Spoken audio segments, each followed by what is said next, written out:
حدیث کې راځي نبی علیه السلام فرمایي حدیث قدسی دی وایي الله فرمایي زما دې په خپل کبرایي قسم وي زما دې په خپل خدایي قسم وي زه چې پر کوم بنده باندې تکلیف راولم هغه بنده زما سره راضي سي الله وایي زه راضي یم زما په دغه فیصله کې رضا ښکاره کړي چونه او چرا نه وکړي وایي نارې فریادونه نه وکړي الله وایي چې دی په دې زما په دې فیصله باندې راضي سو الله تبارک و تعالی وایي زه ځینې راضي یم حدیث کې راځي نبي علیه السلام فرمایي د قیامت په ورځ به میزان قایم شي اول وار د لمونځګزار سره حساب کتاب په خپل نظر بیا به زکات والا راسي بیا به اخر به الله تبارک و تعالی وایي ترازوګان پورته کړي صحیفې کټ کړي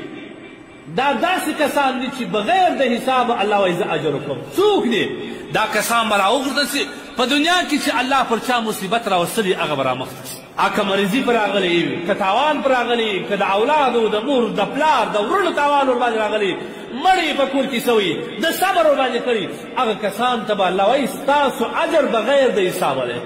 وایي دا د محشر انسانان چې ده ته وګوري بله وایي الله کاشکې په دنیا کې زموږ د بدن غوښې پکې چی کټ کړي نن دغه شی موږ ته راکول سوی دغه ثواب موږ ته راکول سوی دا د الله د لور رحمت دی معلومه خبر شو د الله تبارک و تعالی د لوري رحمت نبی علیه السلام فرمایي وایي الله جل جلاله غټ مصیبت پر هغه چا راولي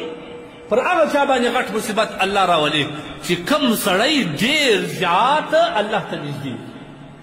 غټ مصیبت هغه باندې چې څومره الله ته نږدې هغومره غټ مصیبت باندې ما د انبیاو مثال درته تېر کړي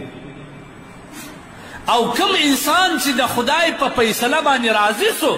الله وایي تاسو ګواه اوسئ زه د ده نه راضي یم زه د ده نه راضي یم نو لهذا دومه خبره ده که غواړئ چې مصیبت کم کړي دا به وایي چې دا د خدای د محبت نښه ده الله پر انبیاو د دې سخت راوستلي پر انبیاو باندې د دې سخت امتحانونه راغلي دي دا د خدای محبت